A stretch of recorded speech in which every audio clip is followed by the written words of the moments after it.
Well, good evening, internets. It's me, DP Knudten. Hold on while I fix.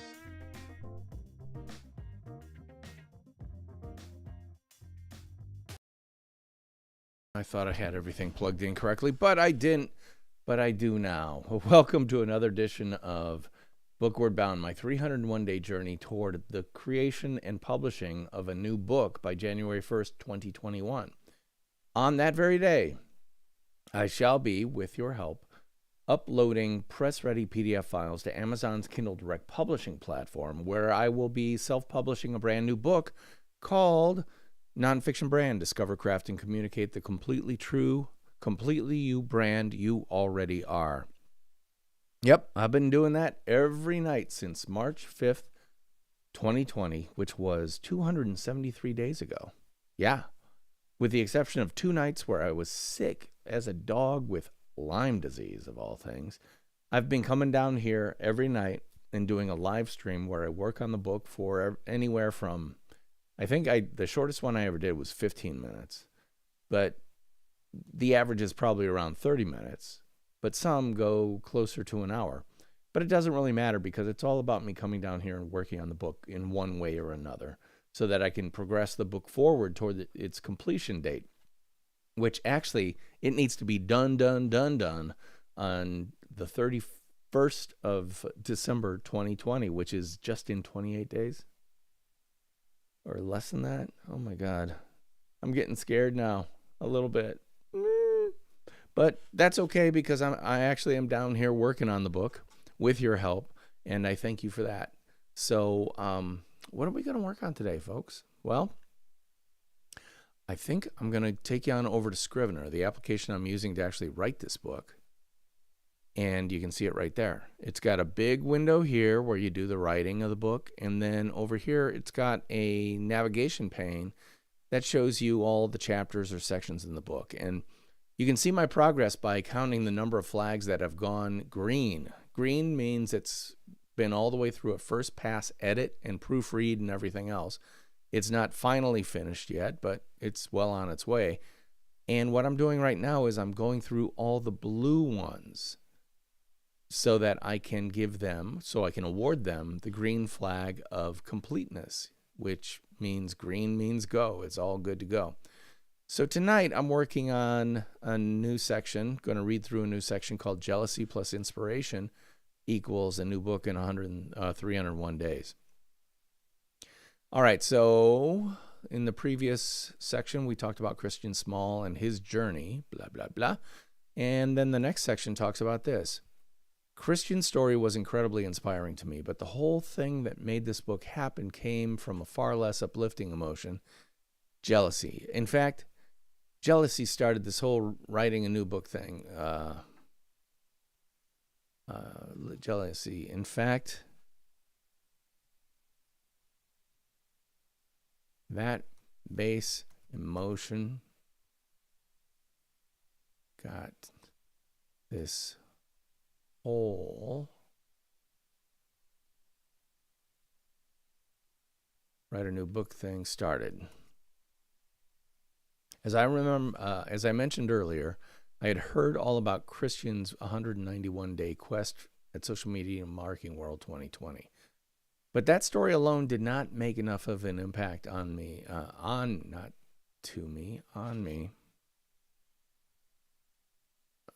did not make enough impact on me to actually put pen to paper. So what did?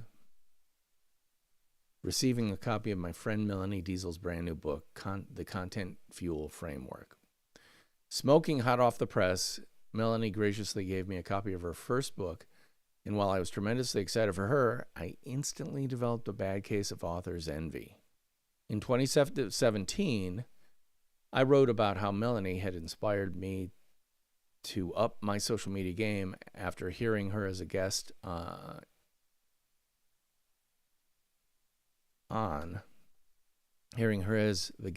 an episode of Grant Baldwin's The Speaker Lab podcast.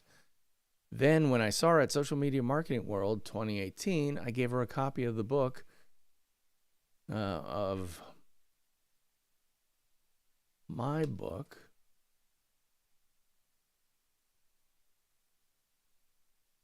here, in which I called her my social, which I wrote about how I go to school on her example, and we took the following photo together. Dun, dun, dun, dun, dun. Then in 2020, we inadvertently recreated the photo, only this time it was her book given to me, which that she gave me.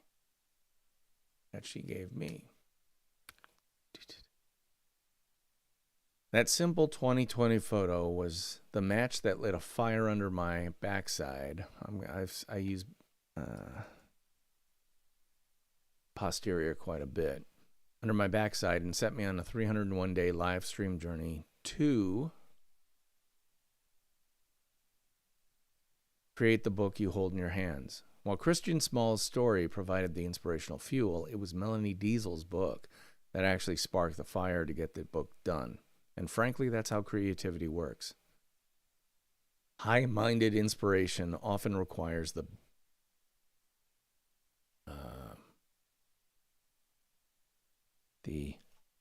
powerful emotion of envy to generate the energy that enables execution.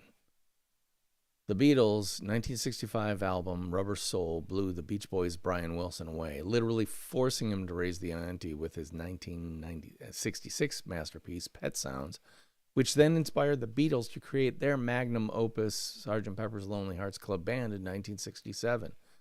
Some people like to claim that it takes steel to sharpen steel. I think that was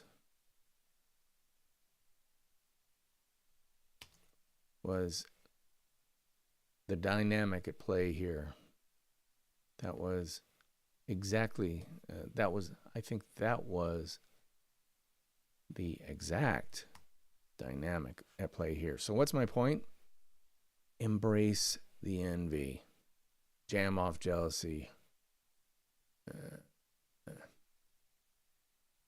I'm going to hit that with bold. So what's my point? Embrace the envy. Jam off the jealousy. Ignite the power of your work by finding the people who make you scream, I am not worthy, and then take that emotional energy and apply it to your efforts. No one is inherently better than you unless they aren't afraid to get off the couch and get going when you are. The former First Lady of the United States of America put it this way.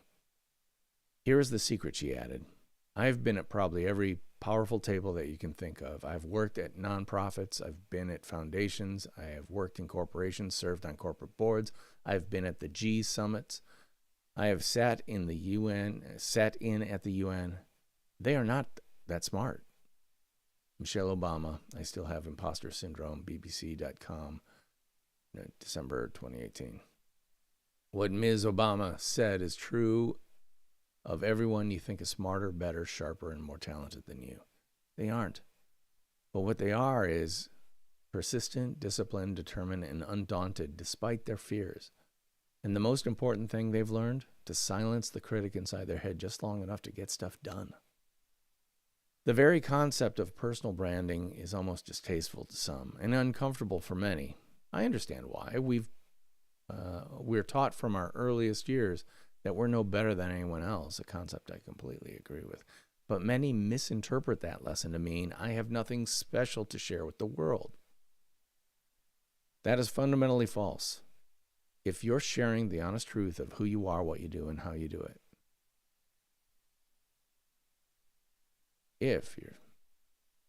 Not everyone is going to be enthralled by what you have to say, but that's okay. You don't have to please the entire world.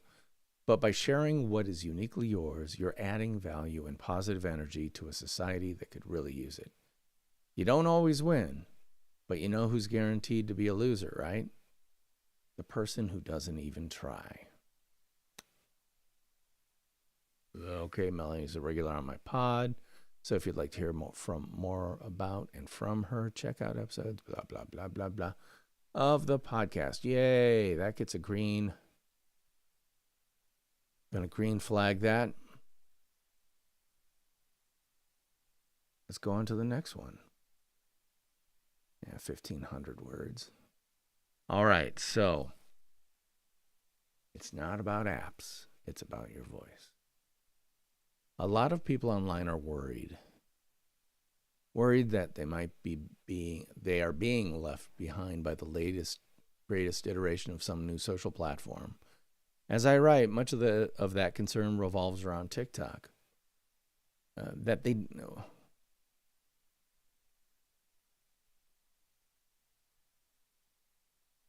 Some fear that they don't understand the platform or how they could use it, and that they are missing the next great revolution in social media. Believe me, I understand exactly where they are coming from. If you feel like that, how about that?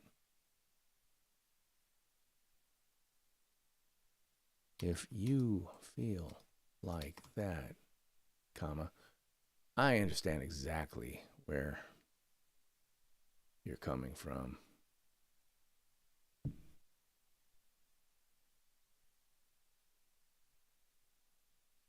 Where you're coming from.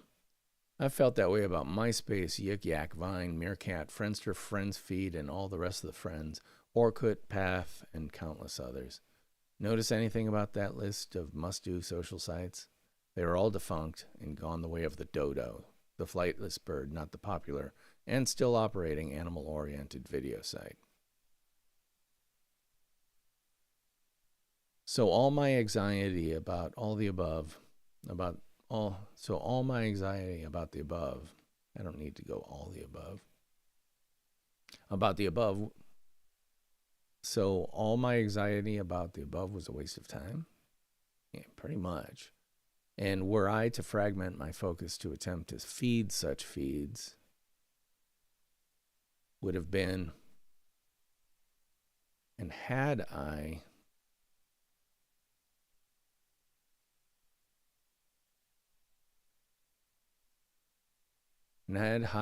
decided to fragment my focus to attempt to feed such feeds, would have been an amazing waste of time, energy, and personal bandwidth. That's how I feel about some of the time-tested and proven pillar sites of social. Personally, I can't stand Facebook, but I use it as mercilessly as it uses my data. Why? Because it's a great amplifier for the only thing that is 100% mine, my voice. When I say voice, I mean more than the sound coming out of your mouth. To be perfectly clear, when I use the word voice to describe, not only your verbal facility, but the words, thoughts, concepts, and ideas you share, and the feels just right channel or platform you use to express them. For quick-witted news and pop culture junkies, it's Twitter. For them, 280 characters is more than enough and wonderfully suited for the way their minds work. Ever notice how many stand-up comedians are prolific tweeters? There you go. Their respective voices have found the stage that fits their mojo, their personal style and mojo.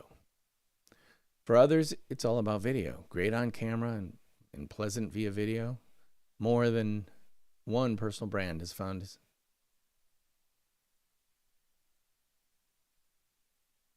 when you're great on camera and pleasant via video,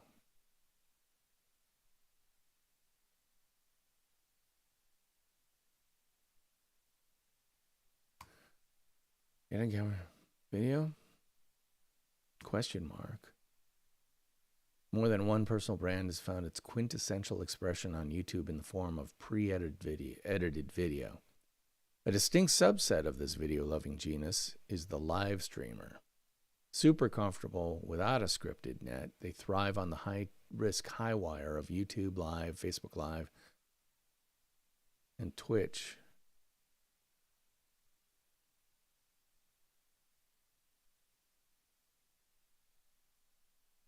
even LinkedIn Live. LinkedIn license probably. LinkedIn Live. An even more specialized non-video version of the species is the podcaster. No one knows what you're wearing or where you are, but they can develop an incredibly personal relationship with you because your voice and your very thoughts are in their head. If you're a podcaster and have ever been in a room with a bunch of people, you don't know. If and have ever been in a room with a bunch of people you don't know, and suddenly have one of them turn around at the sound of your voice and say, "I thought that was you," and you have no idea who they are, but they are treating you like a long-lost friend, then you really know the power of finding the right stage for your completely true, completely you, audio-oriented voice. But that's not the only voice possibility. Again,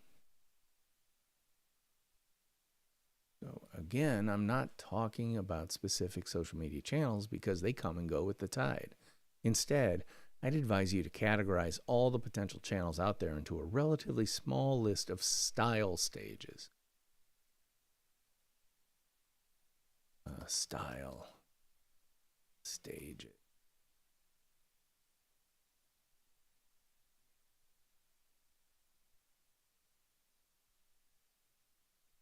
Hit that with bold. Based on primary media type. It's a short list too, and none of them have lost their power or are going away anytime soon. What's your best style stage? In a perfect world, we'd all do everything perfectly. But it's not, and we don't. However, every single person on the planet has a talent that fits one of these style stages better than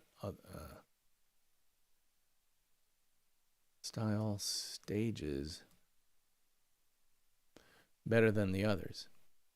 And by the way, just because you put your primary focus on one does not mean you ignore the others. In fact, you'll probably be employing many and even all the also-rans in important roles in order to support to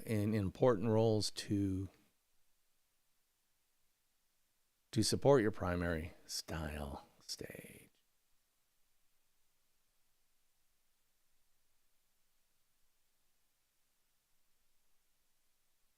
So what's your primary? Let's take a look at this. Take a look at this list.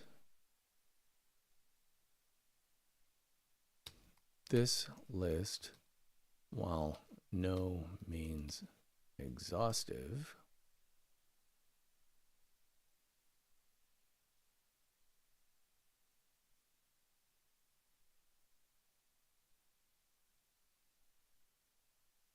take a look at this list and your talents, and then pick one as your number one. And don't forget, there can be only one number one. Video, produced, edited, posted. On the fly, live stream. Audio, produced, edited, posted, on the fly, live stream. Still imagery, photography, illustration, static design, infographics.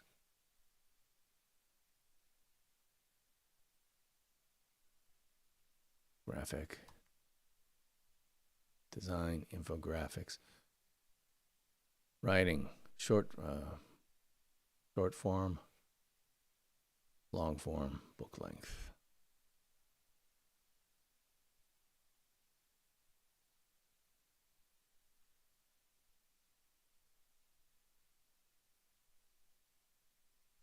Short form, long form.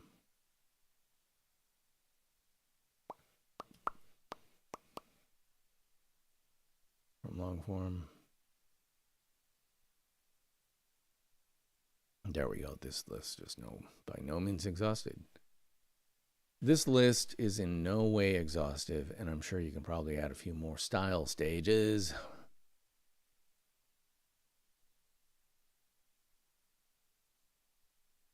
But you can see where I'm going with this. On your very best day, doing the thing you were born to do, you're one of these things.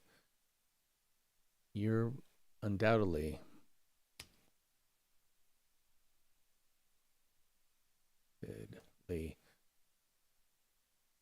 more one of these styles than the others. For example, on paper and resume, I'm a writer, but that's not my completely true brand nature.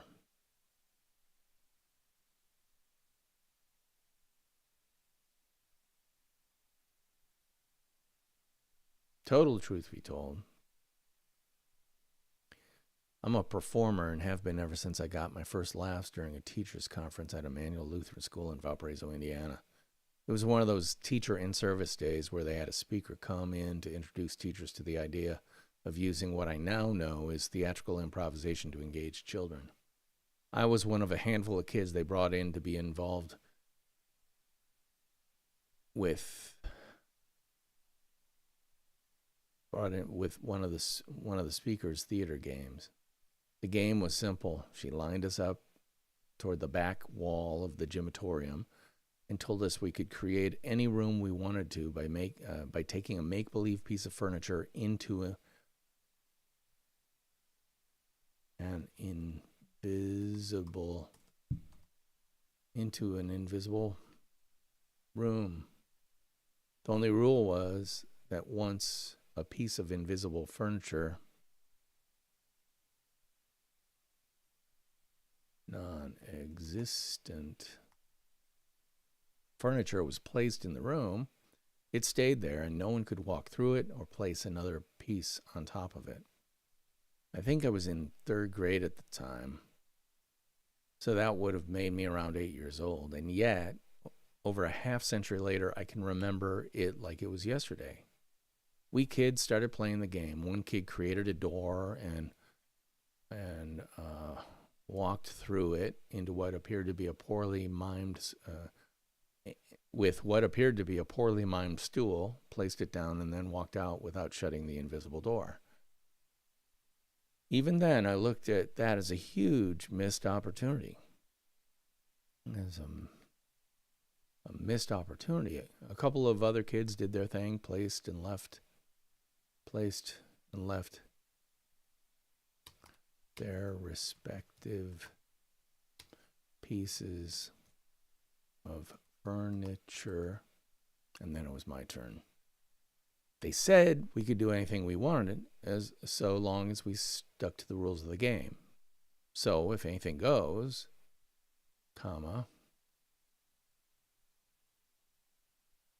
I was going to do anything as I could. At home, we had a sliding glass door to the backyard, so I decided that the front wall facing the assembled teachers needed a sliding glass door. But first I had to carry my piece of furniture to the front, and that piece was a little large, as in 10-foot long couch. Large. Getting it there was half the battle, and started the teachers giggling.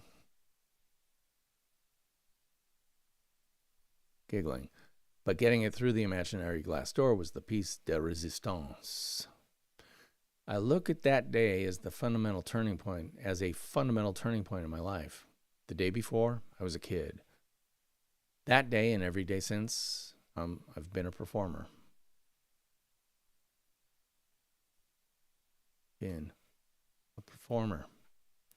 Which is a very long way of saying that, in spite of my resume and professional experience, my default position as a human being is as a performer. Why am I embracing audio podcasting as my number one style stage?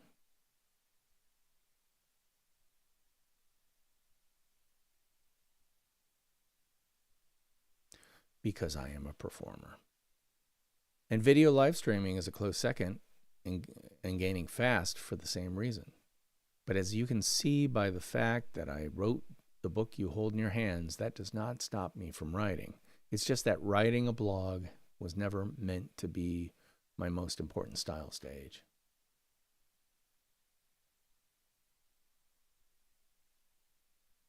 Why? Because I'm not all that interested in doing more writing than the writing I do every single day. For me, producing and hosting an audio podcast or video live stream is exciting, fun, and a welcome change from the same old, same old. Same old, same old. And the big plus,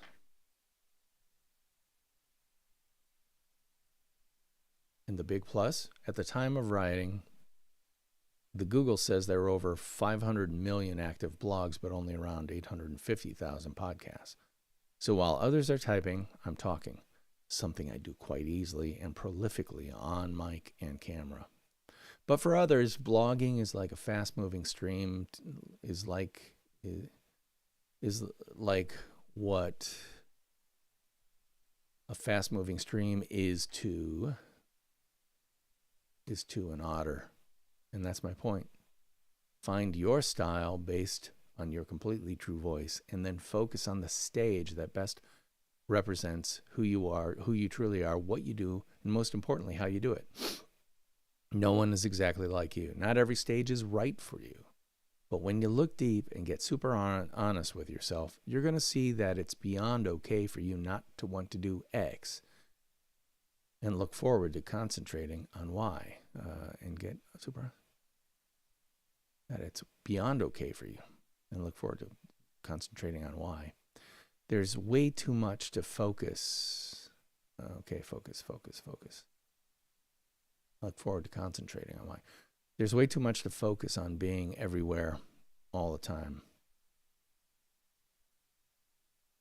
There's way too much out there to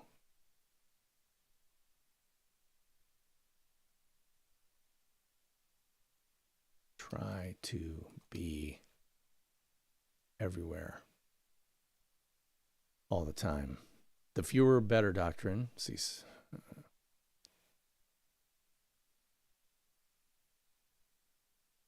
my fewer better doctrine encourages focus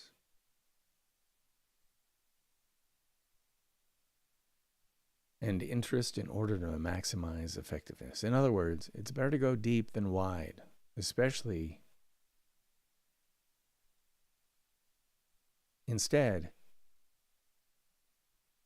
be exactly who you are, the way you are, but with a little extra discipline and attention on the where you best perform. That's the way to create a completely true, completely you brand.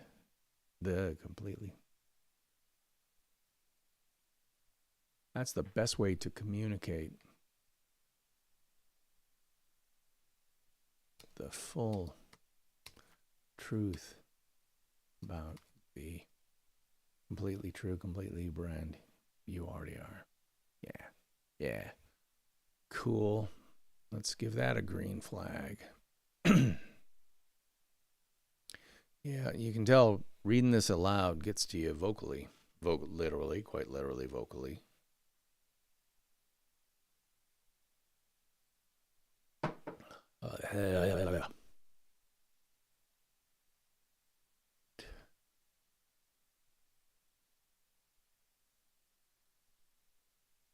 Okay. What's your flagship?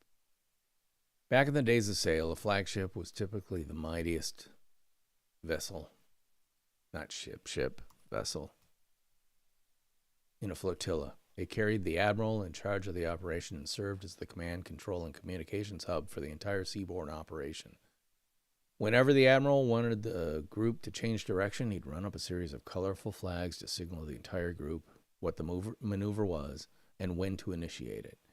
The flag was where everything began, and its communications determined every aspect of the squadron's movement. When it comes to you and your personal brand, social media operations,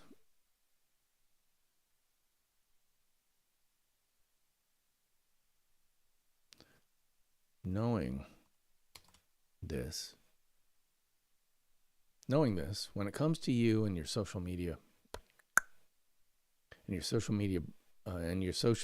your personal brand social media operations, what's your flagship?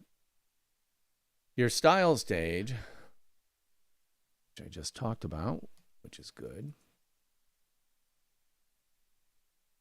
Your style stage is primarily about who you are, defined by your voice, and what you do, the medium or style that suits it best. Your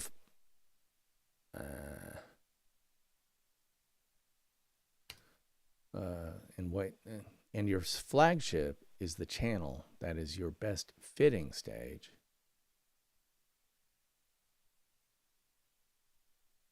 But man, I'll leave that lowercase. And the one that supports an entire squadron of supporting substages. What I'm really asking is, for you, where does it all start? The written word, the beautiful photo, an engaging podcast, an educational video, some combination of all the above created and posted at the same time? I certainly hope not. As a proponent of the fewer better doctrine,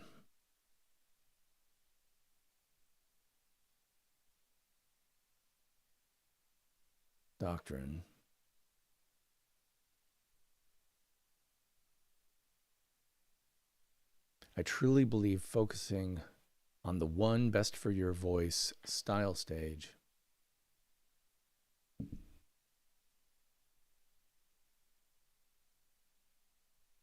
is far more effective than throwing a bunch of par-cooked spaghetti at the wall to see what sticks. That said, just because you started on your best channel doesn't mean it ends there.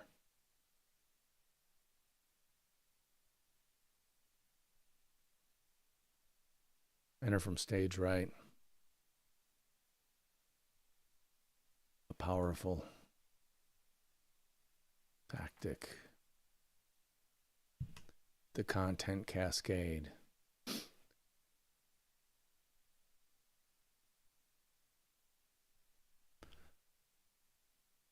I'm a big believer in credit where credit is due. A big believer in credit where credit is due. In giving.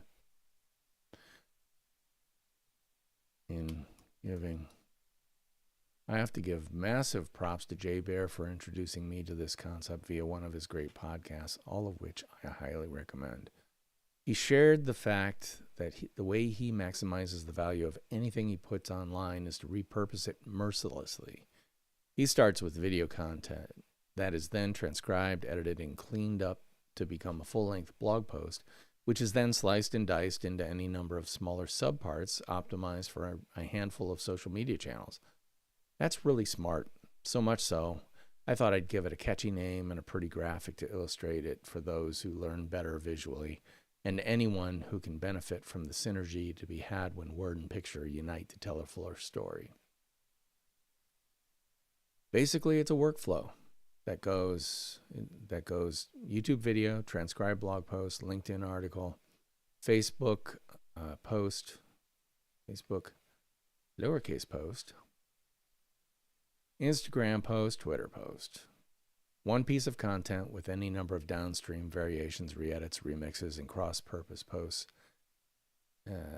And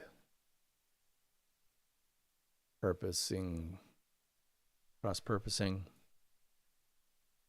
posts to wherever your audience is. Don't get hung up on the specific apps involved because the social media landscape has an annoying habit of changing at the drop of a hat or IPO.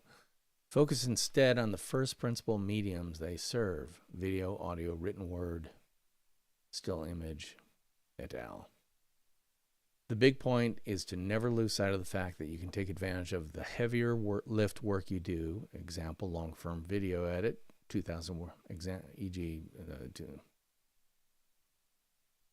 word blog post, to create channel-optimized sub-content that's perfectly attuned to the style of the social channel and its users' expectations. Its users' expectations. And the biggest, never forget. And the biggest never forget is that all of this can link its way back to your website, where you can transfer the viewer's interest, reader's interest, away from the social channel. The garden social channel they found the post on.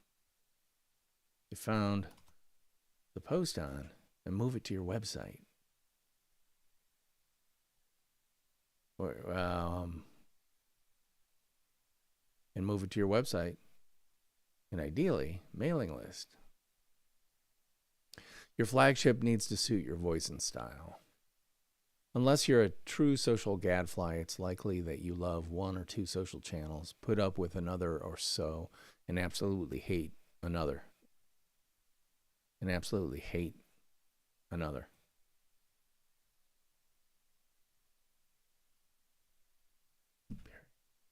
That's totally understandable, and your comfort or discomfort with any channel needs to be considered before designating one specific channel as your flagship. For me, it's my NONFICTION BRAND podcast, and for a bunch of really good reasons, including, one, I enjoy not only the host performance part of the pod, but the actual engineering and editing of it as well.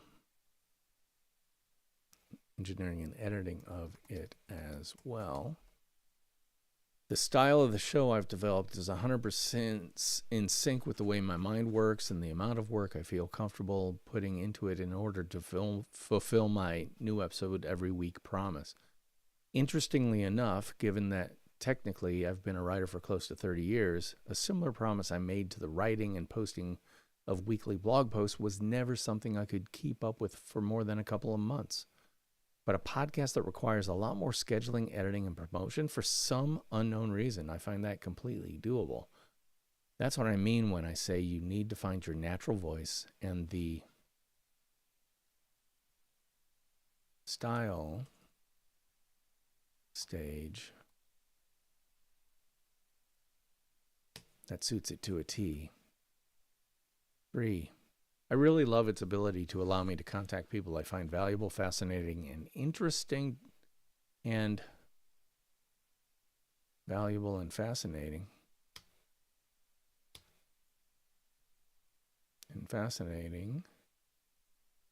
To see if they'd like to appear on the podcast.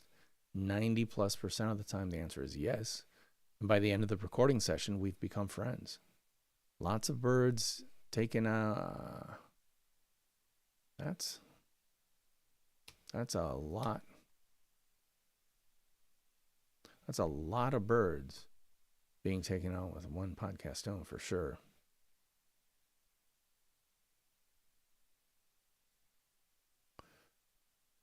Hosting a podcast is easier for me. It all comes down to one simple fact. Hosting a podcast is easier for me and allows me to best demonstrate who I am, what I do, and how I do it in a way that's still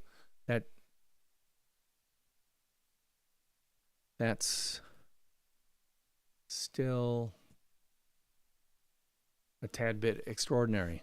While podcasts continue to become more and more popular, they still make up a fraction of the number of websites and blogs out there. A podcast is the near perfect venue for my voice, and consequently it's my flagship, providing me with a boatload of content that I can use all over the social media universe, including old media platforms like this book. Have you noticed how many extended quotes contained herein came directly from the transcripts of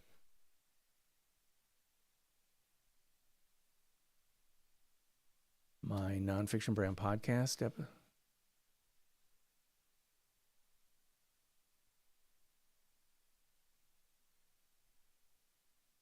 Have you noticed how many extended quotes contained herein came directly from the transcripts of my NONFICTION Brand podcast? Coincidence? No. Strategy. Yeah, okay, so that gets a green one. So that'll put us at, and we'll have done 1, 2, 3. 3 new sections, and I've been on for 40 minutes. I have fulfilled my duty to this 301-day journey, and so I'm going to hang it up for the night because I don't need to burn out. I'm getting very close to the end. In fact, as I look at my little cheat sheet here, Today's the 4th of December, 2020. This is episode 273 with 28, and the 28th day. That means there are only 27 days to go. Because tomorrow there will be 27 days to go. Oh my gosh. Well, that's cool because I'm actually getting this done in a timely fashion. So I'm thrilled about that. In fact, as you can see over here, I only have these sections left to do, my kind of fast first pass editing and proofreading and stuff like that. And if I do a couple or two a night, I'll be done in a week or two, which is great because mid-December, then I can upload the press-ready files to get a proof copy of the book, an actual proof copy that'll look something like this. My first book, called Rotoma, the ROI of Social Media Top of Mind. In this case, this book is 6 inches wide by 9 inches tall, so it's a 6x9 paperback book. This nice, hefty book is 214 pages. I think this book is going to log in probably around 270 pages, so significantly bigger, which will give me a ton of room to pull pages out. Like if there's a section that I think is a little weak, once I see it in the book, I'll be able to read the book continuous flow all the way through, and things are going to stick out, and some of them aren't going to fit anymore.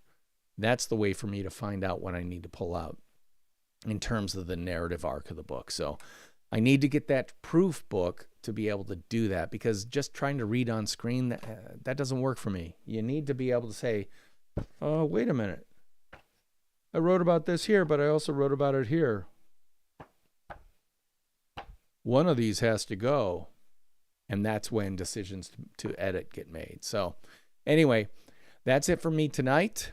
I'm DP Knudten with the Nonfiction Brand podcast. I'll be editing a brand new episode of Nonfiction Brand tomorrow, which will feature the second half of a great conversation with my good friend Kate Toon of the Stay Tuned Ink companies in Sydney, Australia. She's a real hoot, and I always enjoy the conversation because she's one of those people who's not afraid to share her opinion, and we're both the kind of people who aren't afraid to put on the boxing gloves just a little bit in a friendly match of, I don't quite agree with you. Let's work this out in real time over a podcast. So check that out wherever you get your fine podcasts for free. Just search for Nonfiction Brand. Look for this image, the black and white photo of myself with the word Nonfiction Brand next to it. And you will know you have the right thing because that's actually the cover art or the album art for the podcast. That's it for me tonight. I will be back here tomorrow. But until then, theme music, take us on out.